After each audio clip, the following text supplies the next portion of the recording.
เอาสู้ๆแม่ตู้เอ้ยลูกหลานเฮ็ดกะยังมาซอยคือเก่าเนาะเรือนหลังใหม่พี่น้องเอ้ยขุดคุมแล้วบาดนี้หลักมาหาสร้างติปู่สบายดีน้องทงได้จักคุมแล้วเจ้าสบายดีเด้คุมเดียวแหละได้คุมเดียวเมื่อคืนนี่เขามาน้องชายทั้งพี่กะหาเงินคือกันได้ทั้งพี่ก็ได้เนาะทงเนาะทั้งนี้แห้งอันนั้นพี่น้องเอ้ยที่ว่าของแม่บิ่งนี่เพิ่นได้ปลูกเขื่อนสร้างขึ้นอีกหลังนึงเนาะพี่น้องเนาะมารอลุ้นรอชมกันพี่น้องเอ้ยว่าสิเป็นแนวใดเนาะทรงใดก็มาเบิ่งน้ำกันเริ่มใส่บล็อกแก้วแล้วเนาะใส่บล็อกแก้วห้องน้ำอะไรพี่น้องเอ้ยเป็นสัดส่วนเนาะเป็นห้องน้ำห้องในคักพี่น้องเอ้ยทั้งพี่บ่าววันทองเพิ่นยู่ดินมาพี่เลยพี่น้องเอ้ย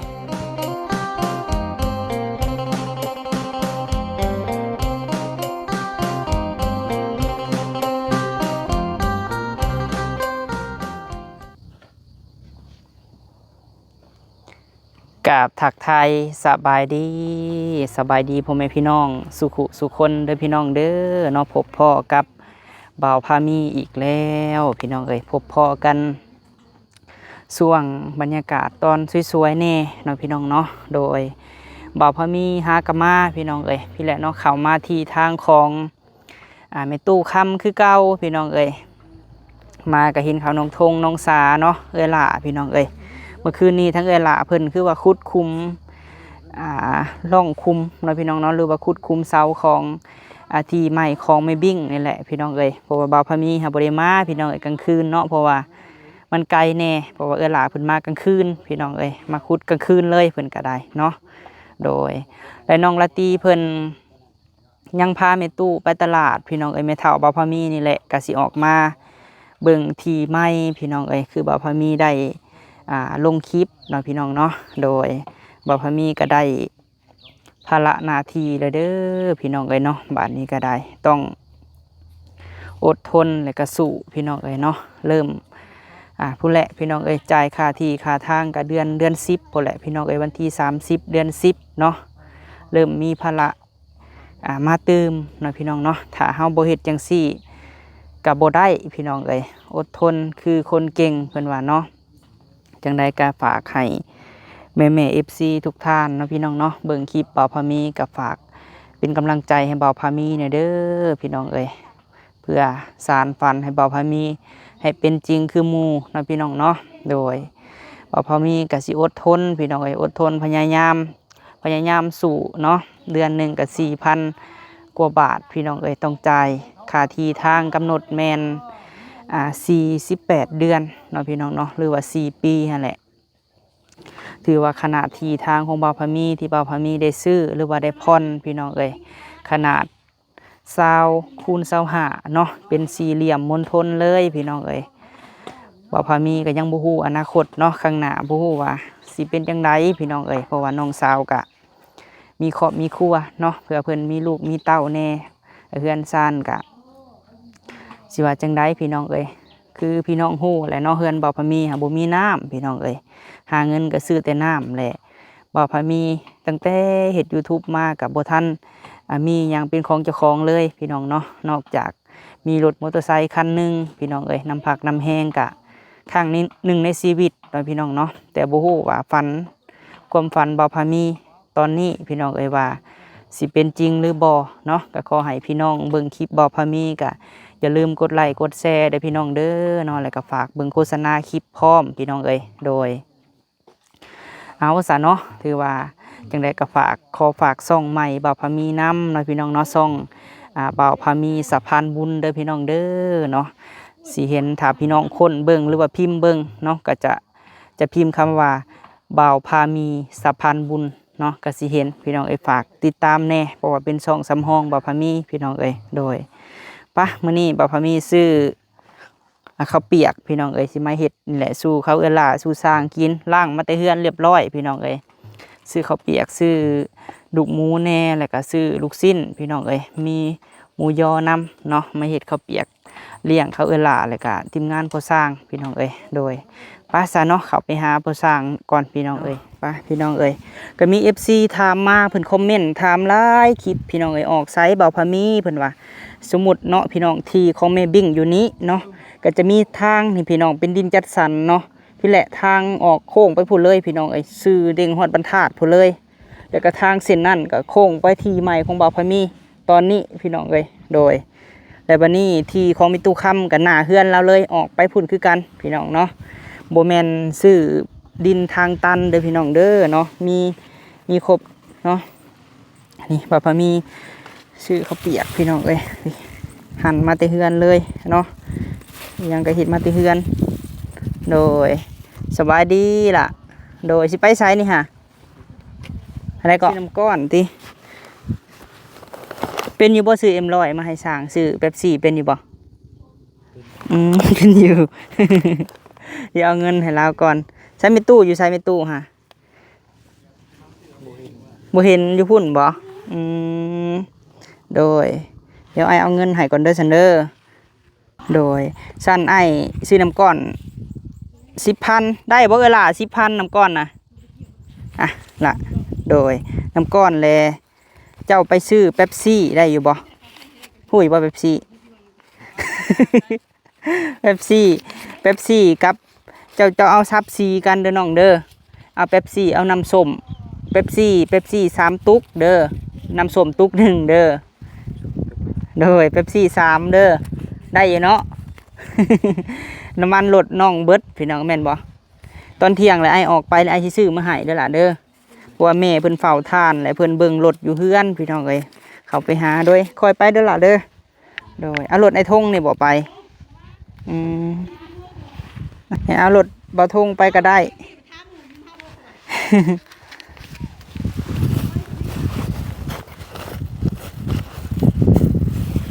เดี๋ยวไอขับไปก่อน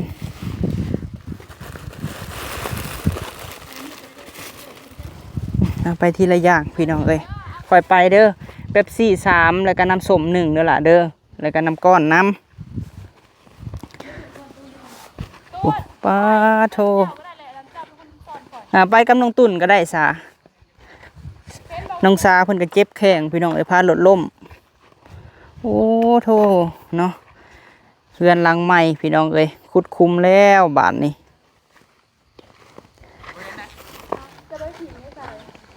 โดยสบายดีน้องโดยล่ะสบายดีนี่ยินข่าวว่าหลักมาหาสร้างบ่คืนนี้ฮะป้าหลักมาสร้างเป็นกับลูกเท้าเด้แม่นบ่ถ้าลูกเท้ามานำมาอันหลักมาหาสร้างติกูสบายดีน้องทงได้จักคุมล่ะเจ้าสบายดีเด้คุมเดียวแหละได้คุมเดียวเมื่อคืนนี่เขามาจองหมดเลยมากับไผคืนนี้ฮะอ้ายไปอ้ายมาคุดซอยโอ้เพราะดีกว่าเราอยู่ละล่ะนะเฮ็ดได้หน่อยๆนะโดยแล้วมาคุดป้าว่าให้คนมาแป้งเอาแม่นบ่จองไว้กลางคืนตลาดนี่แหละกลางคืนมาน้ำบ่ได้กลางคืนนี่นะมันไกลดิเฮานี่แหละอันพอสร้างเพิ่นจ้างนะอ้ายเฮาก็จังบ่ได้ขอเงินเฮาก็เลยให้เราเฮ็ดนะโดยพอได้เงินใช้แล้วนะแม่นแหละเนาะอ้ายปิดเพลงให้เฮาหน่อยเด้อแม่นบ่อ้ายบ่หรือวันทองบ่ที่วันทองไผสิเปิดเพลงโอ้น้องชายทั้งพี่ก็หาเงินคือกันได้ทั้งพี่ก็ได้เนาะทงเนาะทั้งนี้แห้งอันนั้นพี่น้องเอ้ยใส่น้ำมันรถโอ้ยข่อยว่านี่พาลูกไปหาหมอมาโซเซนหายเป็นยังหาลูกจ้ะนะลำไส้อักเสบอักเสบหมดแม่นบ่เขากินน้ำโคกมันแห้งได้โดยเป็นบางหลายคนนิดหน่อยฮะเอาสู้ๆเด้อทงเด้อทั้งนี้ก็ได้ทั้งที่ก็พี่แม่หันล่มหันเก็บโฮมคือกันพี่น้องเอ้ยทั้งพี่ก็ได้ฮะพี่แม่ล่มทางในซ้ำเน่ามันเลยเอาล่มอีกเลยกะทิเขาว่าเราขี่รถถือข้าวล่มเลยพอดี2เทื่อคนละข้างบ่มันไปช่องมึงนั่นเลยมันเคี้ยวมันซ้ำทางในถูกทางนั้นมันดำขลุ่ยทางในค่ะบ่แต่มันเน่านะมันนะฮะโดยโอ้ล่มบ่ล่ะล่มเอ้าจับสันว่าไปหาสันได้วงเฮียนดิล่มอยู่ไสท ทางมานี่คือว่าไปเหยียบขี้ดินทรายบ่ขี้ดินทรายแม่ว่ามันเป็นหญ้าแบบ เป็นแนวใดซะเพิ่นตอนนี้ค่ะ ก็ทั้งแขนทั้งสองข้างนี่ยกบ่อยากได้กระสันมันเจ็บเนาะทั้งสองข้างเลยบ่ กระดูกนี่หักบ่ กระดูกมันแบบมันบ่เห็นนะไม่เห็นแต่ว่ามันดำช้ำๆข้างในค่ะ เนาะจะมาช่วยแท้เนาะ ไป ช่วยซ้ำช่วยซ้อนแท้ ทักยาให้ อืมทองเพื่อนหาบ่แล้วลูกเจ้าก็เป็นใช่ ลูกก็เอ้าอันนี้ก็ผู้นักก็ล่มก็มีเห่าได้มื้อนะฮะ บ่ เออ ร่วมน้ำกันเลย แม่นรถทับเพิ่นพุ่นน่ะก็ อืมหากระซื้อได้จักมือเลย ซื้อได้เลยอาทิตย์หนึงบ่วะซื้อกับเขาเจ้าของรถมาให้จับแต่สันว่ากับน้ำฝน เอ ให้แม่ อคันน้ำพลบ่ปลาเฮ็ดจักมือเด้คันน้ำพลนี่เนาะเจ้าได้จับบ่ได้บ่ บ่ได้ เออของมีของต้องห้ามเนาะ มันแบบมันสิเพเอาไว้ให้แม่ไปหับไอ้ไปโรงเรียนน่ะนะหับส่งนะ อืม ได้แบ่งเบาภาระเฮาแต่ว่าอีแม่เราแบบบ่แข็งแรงเนาะก็ล่มเลยไปให้น้ำฝนขี่ก็แห้งแล้วแห้งไว้อยู่ โอ้ยฮอดอยู่บ่ได้อยู่บ่5 เมตร FT เนาะ FT แบบว่าแป้งรถทั้งปีนะแล้วเขาก็บ่เรียกแป้งเนาะพ่อพี่น้องก็ขอไปเลยบ่เรียกแป้งเลยเสียเงิน ย่างเอาซะบัดนี่ค่ะ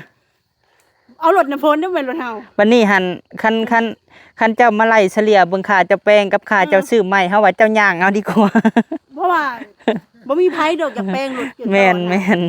แต่ว่าเฮ็ด มัน ได้ เป็นไส้เนาะ เนาะ อืม ถ้าทำบ่แป้งหมดแม่เฮาจะสิไปลูกเฮาได้ไปพาแม่เฮาไปนั่นไปนี้หั่นนะบ่ขายเลยเอาอย่างขี้ ย่าง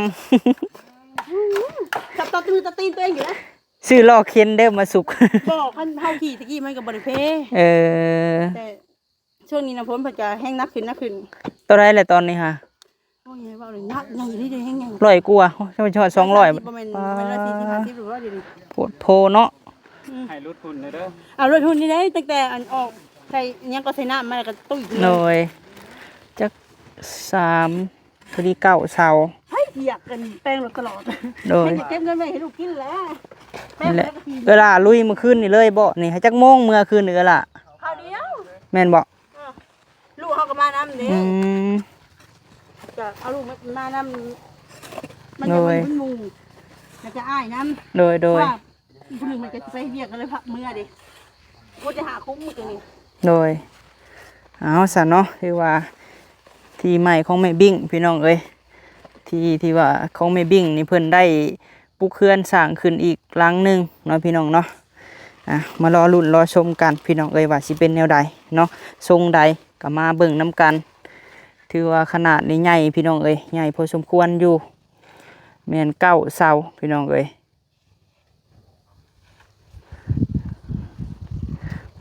สิเข้าไปหาสร้างก่อนเนาะมื้อนี้บรรยากาศคือครึมๆแน่เนาะแบบใดแบบหนึ่งค่ายคือฝนสิตกแน่อื้อหือสบายดีเด้อพ่อเด้อ โอ้ยสั่งเปลี่ยนมื้อนี้เนาะลุยทางอัน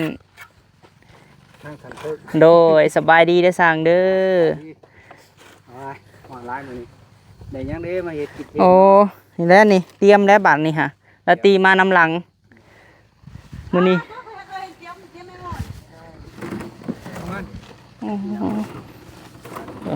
สบายดีเด้อน้องเคย สบายดี โดยใส่น้ออันคนหักมาแล้วบ่ ยัง ยังพอสิมาให้กำลังใจแต่เช้าแน่เนาะพอสิบ่เมื่อย แน่พี่น้องเอ้ยเพิ่นอันนั้นแหละเนาะ ฮะ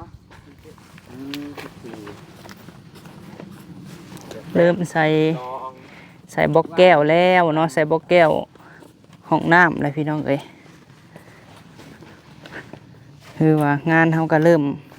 ดำเนินการเลยพี่น้องเอ้ยเนี่ยเพิ่นอยู่ดินเขาเลยเนาะ แล้วใส่ตุ๊กแก้วว่า ใกล้แล้วโอ้ยปบก่อนปบลิขสิทธิ์เพลงก็เปิดเพลงบ่ได้ ถ่ายลงก็ลงบ่ได้เพราะว่าลิขสิทธิ์เพิ่นเด้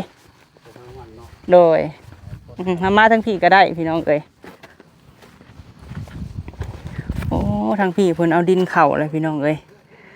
เป็นห้องนอนเป็นสัดส่วนเนาะเป็นห้องน้ำห้องในคักพี่น้องเอ้ยทางพี่บ่าววันทองเพิ่น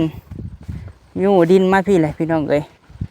เพราะว่าตะกี้เพิ่นเอามาทางนี้บ่ได้พี่น้องเอ้ยรถลมแล้วมันก็ค่าเครื่องของอยู่พี่แน่ เพิ่นก่อแล้วเพิ่นสิเทคานได้หมดนี่เนาะ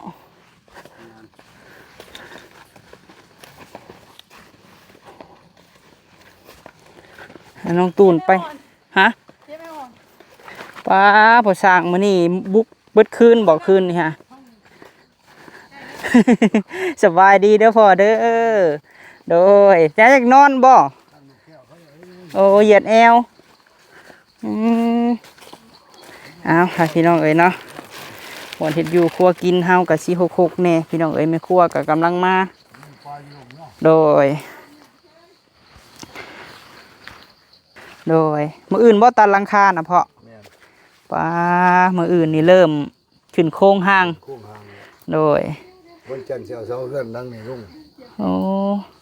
วันจันทร์สิเอาวันจันทร์สิมาเนี่ยบ่พ่อ มันจะสิมานี่แหละ โดยตัว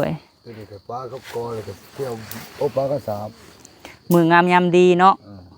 ตั้งเสาเฮือนใหม่จักโมงเมื่อคืนนี่ขุดจนดึกบ่ ว่าน10โมง โอ้กลางคืนเวลาเพิ่นพาอ้ายเพิ่นบ่หรือน้องอ้ายเนาะ อายละ2อายบ่ โดย ยอง ตอนเช้ามาซ้ำเช้าอีกเนาะเวลาเนาะเจ้านี่เนาะเจ้าบ่ได้มาบ่ อายละมาแต่บ่ทันแจ้ง โอ้ ตายพอดีแล้ว โดย ห่างกายไปพักผ่อนเนาะ ปวดจำหมูทอน เกือบไป ถึงฉันชี้อ้วนก็อ้วนหนาหักเด้อ อืม เห็นบอกจะมาบอกว่าไม่หนาหักมึงจะไปยังในมือบ่แม่นบ่ยอมบ่ยอมชื่อ คันบ่ บ่ ฮัก ยอมชื่อ คันบ่ฮักก็ว่าสิขาทิ่ม เขาบอกยอม ยอมเป็นฮักก็มันดี ใครบอกมาอยู่ไกลเฮาสิบ่หักเนาะเฮาเป็นตะแพงแท้ๆผู้บ่จ่ายเงินเป็นตะแพงแท้เป็นตะแพง มื้อนี้สิเทคานอันนี้บ่พอหรือว่าจังได๋ ที่คันหัดแอวหลัง โอ้ นี่ทั้งนั้นว่าสิคันเป็นคันใหม่นี่ โดย คันใหม่ไปหั่น โดย ตัวนี้บ่มีคันใหม่แล้วตัวนี้เป็นคันปูนเองมัน โดย ตัวบ่มีเสาเลย และได้อันคืออันข้างมันนี่ลบข้างแม่นบ่เอียงก็เอิ้นพามันบ่ เออ ใส่ฟ้าไม้เชื้อราบ่ แม่น โอ้ ว่าอยู่เฮือนลูกยัง มีอยู่ ผู้ดี นะฮะ แม่นที่เฮาแก้ไปฮะ เฮาก็สิแก้ไหม โอ้ยตัวนักสิเฮือนใหญ่เพิ่นพุ่นเนี่ยแฟนสุระหมดที่ โอ้ ป้าบ่ได้ก่อบ่ ก็จะทองนอนห้องเดียวอยู่ซั่นดุม เฮ็ดไปเฮ็ด2ท่าน เดี๋ยวสิถามว่าหมู่มันสิออกเป็นห้อง เดี๋ยวบ่สร้างเด้สิเป็นคนเต็มนี่ถ้าเฮาถ้าเบิ่งนํกันเนาะพี่น้อง เก่งได้เราก็เต็มเองอีกได้อเลยล่ะเอ้ย ก็เลย เนาะสุดยอดบ่สร้างนี่มื้ออื่นนี่ได้ตัดหลังคาเนาะพ่อเนาะได้ขึ้นโครงพี่น้องเอ้ย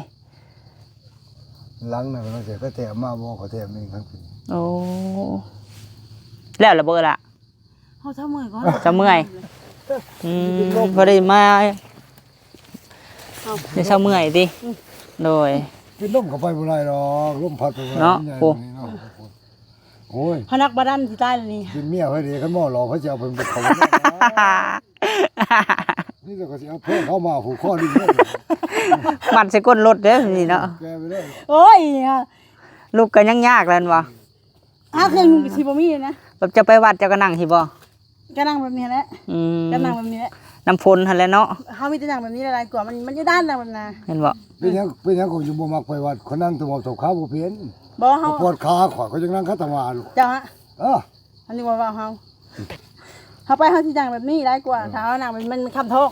อืม แล้วอย่างสิมันก็หัดโทษ ก็ได้ มันเหมือนตีนที่เขานั่งหึงหลาย เออ อ๋อตีน ถ้านุ่งทรงเนี่ยนั่งได้แต่ว่าสิ้นนะมันขับท้องเฮามันแน่นนะ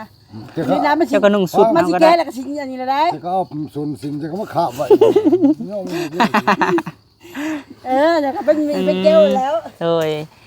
ไปซะเฮาก็ไปเอาเครื่องก่อนเนาะอยู่กระตารถพุ่นแหละพี่น้องเอ้ยสวยเลย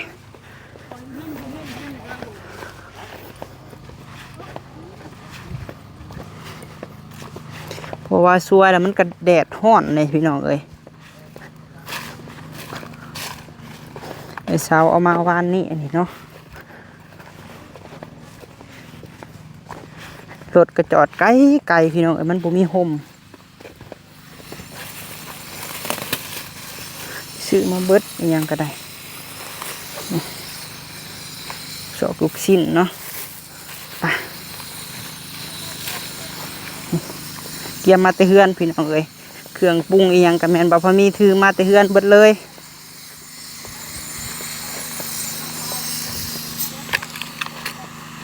เนื้อล่างมาเตเฮือนพุ่นแหละพี่น้องเอ้ยมันสบายแน่เพราะว่าพี่เพิ่นเล่นหาน้ำหาใน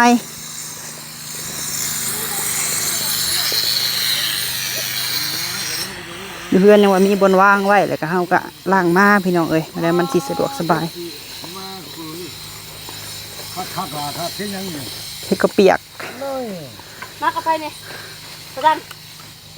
กระไฟ กาแฟครับเอ้า มากระไฟ กาแฟมากาแฟนมากาแฟน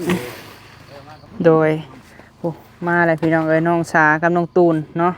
พากันไปซื้อน้ำเป๊ปซี่มากินน้ำกันนี่แหละพี่น้องเอ้ยแม่และน้องพากันแบ่งกินให้สร้างน้ำเนาะไปตู้ไปตัดไม้บ่หำหรือว่าจังใดคือบ่เห็นเพิ่นใช้เขาไปตัดไม้นะเนี่ยคือว่าย่างมาบ่เห็นกินนี่ได้ยินเสียงอยู่มาเลยสบายดีเด้อแม่ตู้เด้อโดยสบายดีแม่จองไม้ท่านไม้บ่มาเลยเห็นปกอยู่ในผู้พี่น้องเอ้ยโดยเฮาฮักกะมาว่าให้ลาตีน่ะพาแม่ตู้ไปซื้อเสื้อซ้อนมื้อนี้ฮะแม่ตู้ว่าอยากได้เสื้อซ้อนว่ะ เสื้อซ้อนขาดเจ้าได้สิใส่อยู่บ่แม่ตู้เฮาซื้อมาให้ใส่อยู่บ่ ต้องคอยขาดเด้อซื้อมาเปลี่ยนเด้อ แม่ตู้เฮาสิมาลิ้นน้ำเจ้าได้มื้อนี้ฮะแม่เฒ่าเอ้ย มาเบ้าเหมือน โดยดีใจบ่เสี่ยวสิมาหาน่ะ ดีใจแล้วอยู่เที่ยวเชียงอันดินนั่นก็คือไปช่วยเที่ยวแล้ว อยากจะไปช่วยเสี่ยวบ่เออ ช่วยเที่ยวเชียง โดย แล้วเบิ่งกันเป็นตู้เอ้ยโดยบัพพามีกับพี่น้องเอ้ยข้างหมอสิข้างหมอไว้เฮ็ดกินเลยสิพากันทางก่อนเนาะน้องสาวก็มาเลยโดยเพราะว่าลายมือเลยเห็นมันก็บ่อันน่ะปานใดน้องเอ้ยเพราะว่าอนาคตหาบางเทื่อคันเว้าพื้นเนาะบางเทื่อแบบคันเพิ่นว่าบางเทื่อคิดว่ายันไม่บิ่งเพิ่นอยากต่อออกมาพี่อีกพี่น้องเอ้ยยันว่าเพิ่นขายแล้วเพิ่นอยากซื้อต่อหั่นนะโดยแล้วก็ทางไว้ถึงบ่แม่นที่เฮากันเนาะล่ะเนาะเพราะว่าเฮามาทุกมื้อเด้ข้าน้องตูนเฮ็ดหยังอันน่ะขึ้นเครือขึ้น เลยไปลาตีไอ้ตั้งอันนี้ไว้ก่อน มันบ่พอกันบ่ไม่เท่าผ้า มีขาดมีอะไรมีราคาช้าง เบิ่งล่ะเอาสิจะออกก่อนบักล่ะ มาได้ทานเขา ช้างมัน ให้ลาตีอันนั้นเบิ่งดู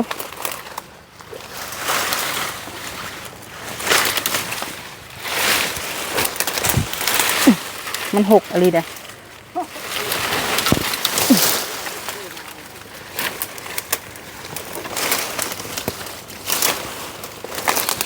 เวลาบริถือผ้ามาบอกมันจูดมันกับบ่ไม้ไปแล้วบ่ฮะ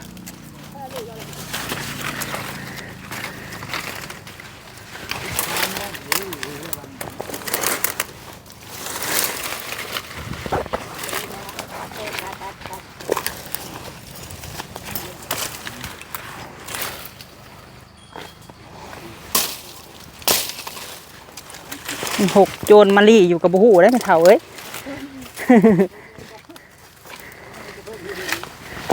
บ่มีผ้าบ่ทงเฮือนเจ้าค่ะ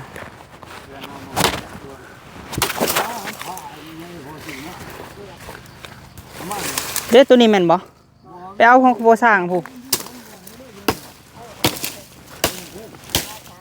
ยังอยากซื้อผ้าติดพงไว้อยู่ละตีเอ้ยเอามาขำมาหมื่นเนาะพอได้ห่อไว้ให้รถจักรแล้วเฮาบ่มีขโมยก็ได้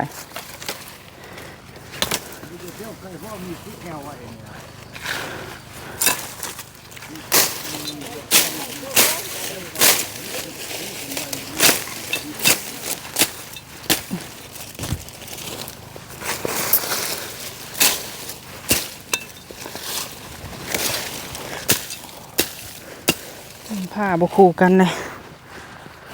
เอาหมวกออกก่อนก็บ่ได้ขาวเพราะพี่ลึกแล้วก็หมวก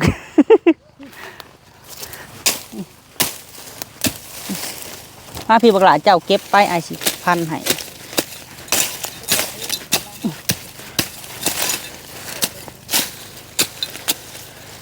รถกระจอดตากแดดเนาะเท่าไรมือเลยกระบะมันสิเข้าเดือนเลย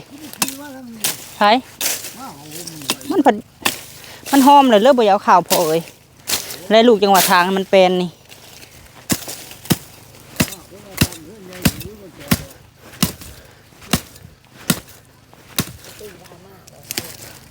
บ่มีน้ำมันเฮาว่าสิไปซื้อให้เพิ่นอยู่มีตู้เอ้ยมุติแล้วเราก็บ่มีเงินพี่น้องมีตู้คำก็ได้เงินหายแต่เฮิงหาแชนไปโบสถ์อีกเนาะเชียร์ว่ามีตู้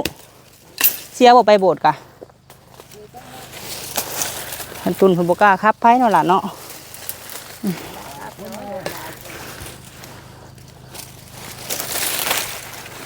มึง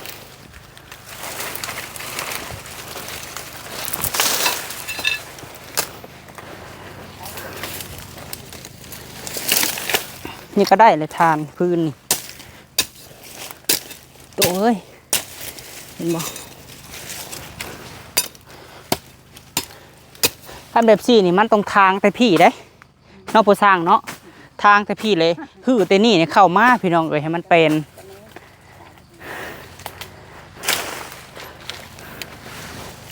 พันออกพันบุไหมันอันนั้นเด้อทงพันบุไหมันเป็นตอโนราตีเนาะเพื่อเฮาย่างแล้วมันเสียนั่นน้องเอ้ยจำขี้ดิน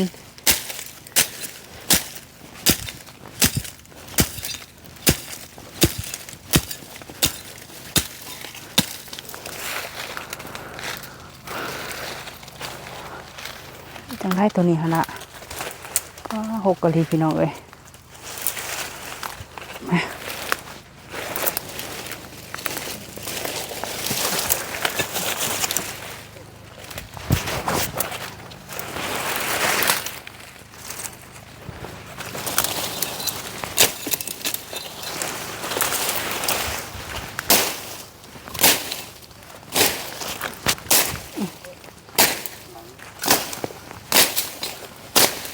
ที่จะไหม้เบ่ได้เป็นตู้เอ้ยนี่ฮะ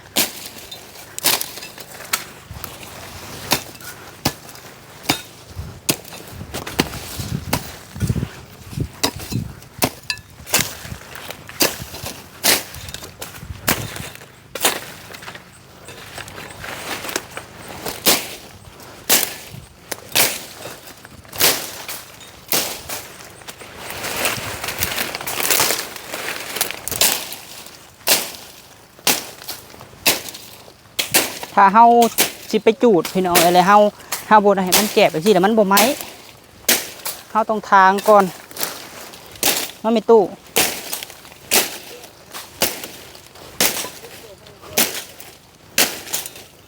นี่ตัวนี้เอาไปดังไฟก็ได้นะ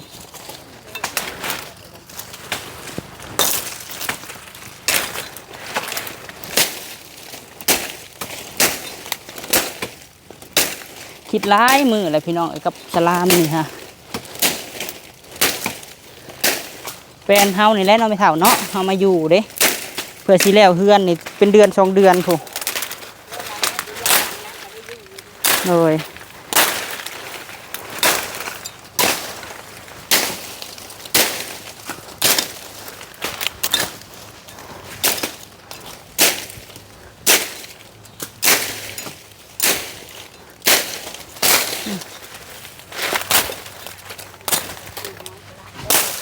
ไม่ยังไม่เท่า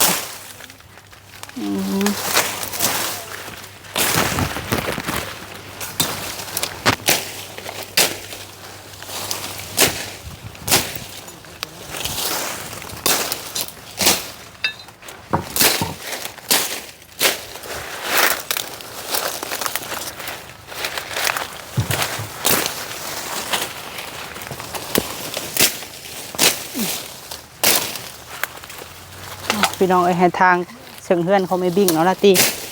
มันแฟน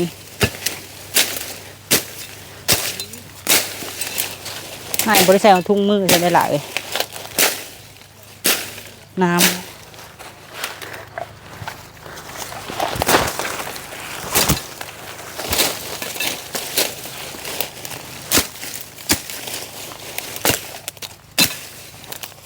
พวกไม้เต้าพวกเต้าบอลนี่ฮะนี่กำลาบได้เนาะ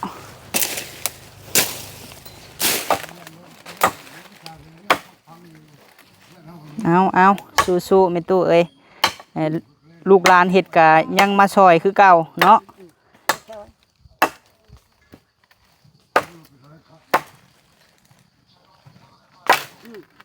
ลูกหลานเฮ็ดเวียกก็มาซอยคือเก่าพี่น้องเอ้ยเอาแป้นเล็กๆน้อยๆแล้วพี่น้องเอ้ยบ่พอมีเฮ็ดกินก่อนเด้อคลิปนี้ก็ได้เนาะแม่ตู้เนาะเดี๋ยวเฮาขอตัวเฮ็ดกินก่อนสวยแล้วให้น้องๆเฮ็ดถ่าพี่น้องเอ้ยไปสำหรับคลิปนี้พี่น้องเอ้ยกล่าวเข้ามาสบายดีได้อแม่ตู้เด้อ ใบดี โดยสบายดีล่ะ เอาพี่น้องเอ้ยพอกันคลิปหน้าเนาะสบายดี